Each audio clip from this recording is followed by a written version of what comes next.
ये story Delhi high court के एक वास्तविक फैसले पर आधारित है, जिसे केवल एजुकेशनल पर्पस और बेहतर समझ के लिए एक स्टोरी के रूप में प्रस्तुत किया गया है। इसका उद्देश्य किसी भी व्यक्ति की छवि को टार्निश करना, किसी की भावनाओं को ठेस पहुंचाना या कानूनी फैक्ट्स के साथ छेड़छाड़ करना नहीं है। Imagine a pilot and a cabin crew member, high flying careers, a 2.5-year romance, and trips to Goa and Coorg. But one day, everything crashes with a single police complaint for rape. सोचिए, अगर एक long term relationship एकदम से एक criminal case में बदल जाए तो क्या होगा। आज हम बात करेंगे दिल्ली हाई कोर्ट की एक ऐसी लैंडमार्क जजमेंट की जो इंडिया में फॉल्स प्रॉमिस ऑफ मैरिज और कंसेंट की पूरी डेफिनेशन ही बदल रहा है। ये कहानी है Gautam Sharma versus NCT of Delhi की, जहां एक पायलट पर अपनी ही गर्लफ्रेंड से रेप करने का संगीन आरोप लगा, लेकिन कोर्ट ने कुछ ऐसा देखा जिसने पूरी केस का रुख ही मोड़ दिया। कहानी शुरू होती है मार्च 2018 में। एक स्पाइस जेट फ्लाइट पर गौतम और उनकी कॉलीग पहली बार मिलते हैं। धीरे धीरे बातें बढ़ती हैं और दोस्ती हो जाती है। 20 मई 2018 को गौतम दिल्ली के रैडिसन ब्लू होटल में एक रूम बुक करते हैं। प्रोसिक्यूट्रिक्स का आरोप था कि उस रात गौतम ने उनकी ड्रिंक में कुछ मिला दिया और जब वो होश में नहीं थी तब उनके साथ जबरदस्ती की गई।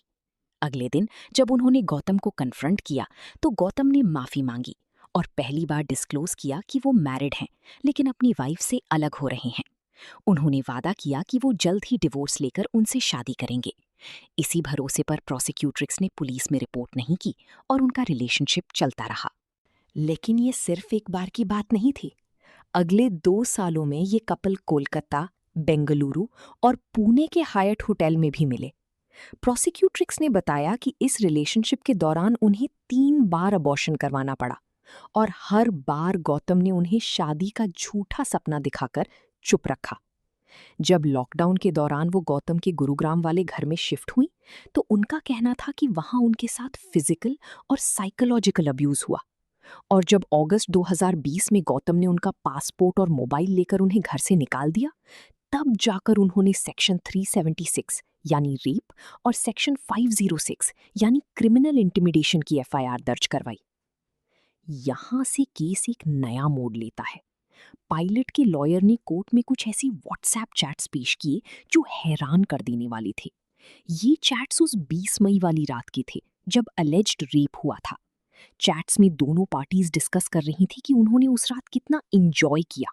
इवन इंसिडेंट से पहले की कॉन्वर्सेशंस में भी म्यूचुअल इंटीमेसी और वॉलंटरी पार्टिसिपेशन साफ दिख रही थी। अब सवाल ये उठा कि अगर वो इंटॉक्सिकेटेड थीं तो वो ऐसी बातें कैसे कर रही थीं। इसी पॉइंट पर हाई कोर्ट ने सेक्शन 90 ऑफ आईपीसी को एग्जामिन किया, जो बात करता है consent under misconception of fact की। यानी क्या लड़की ने सेक्स के लिए हाँ सिर्फ इसलिए कहा क्योंकि उसे शादी का झूठा वादा किया गया था। जस्टिस स्वर्णा कांता शर्मा ने इस केस में बहुत गहरी ऑब्जर्वेशन दी। कोर्ट ने कहा कि ब्रीच ऑफ प्रॉमिस और फॉल्स प्रॉमिस में एक बड़ा फर्क होता है। अगर एक आदमी शादी करना चाहता था पर किसी वजह से नहीं कर पाया तो वो रेप नहीं है। कोर्ट ने नोट किया कि प्रोसिक्यूट्रिक्स एक एजुकेटेड वुमन थी। उन्हें 2018 में ही पता चल गया था कि गौतम मैरिड हैं। फिर भी उन्होंने 2 साल तक फिजिकल रिलेशनशिप कंटिन्यू किया। वो गोवा और कूक जैसे ट्रिप्स पर गईं और 3 अबॉर्शंस भी करवाए। कोर्ट ने साफ कहा कि law can not be static. हमारा समाज बदल रहा है और लॉ को भी उसके साथ चलना होगा। जजेस अपनी पर्सनल मोरालिटी किसी पर थोप नहीं सकते। कोर्ट का सबसे बड़ा पॉइंट ये था कि जब 2 एजुकेटेड अडल्ट्स होशो हवास में कोई चॉइस करते हैं तो उन्हें उस डिसीजन की रिस्पॉन्सिबिलिटी लेनी होगी। आप एक लॉन्ग टर्म कंसेंशुअल रिलेशनशिप को ब्रेकअप के बाद क्राइम का रंग नहीं दे सकते। कोर्ट ने कहा कि प्रोसिक्यूट्रिक्स को शुरू से पता था कि गौतम मैरिड हैं, इसलिए उन्हें पता होना चाहिए था कि ये रिश्ता शादी तक शायद ना पहुंचे। और इसी लॉजिक के साथ दिल्ली हाई कोर्ट ने पायलट के खिलाफ रेप की एफआईआर को क्वॉश कर दिया, यानी खत्म कर दिया। इस जजमेंट का आम लोगों के लिए क्या मतलब है? ये केस हमें सिखाता है कि इंडियन जुडिशरी अब हेल्पलेस वुमन के पुराने माइंडसेट से आगे निकलकर रिस्पॉन्सिबल अडल्ट के फ्रेमवर्क पर काम कर रही है। अगर आप एक अडल्ट हैं और आपको अपने पार्टनर की रियलिटी पता है तो आप बाद में फॉल्स प्रॉमिस ऑफ मैरिज का कार्ड नहीं खेल सकते। ये फैसला उन सभी लोगों के लिए एक वार्निंग है जो लीगल सिस्टम को पर्सनल बदला लेने के लिए यूज करना चाहते हैं। लॉ 100 रिलेशनशिप्स का सेफ्टी नेट नहीं है, बल्कि इंसाफ का एक तराजू है जो सिर्फ फैक्ट्स और अडल्ट रिस्पॉन्सिबिलिटी पर चलता है। इसी तरह की रियल केस जजमेंट सुनने के लिए ये चैनल को फॉलो कीजिए और कमेंट में अपनी सुझाव जरूर दीजिए। Thank you for listening. जय हिंद।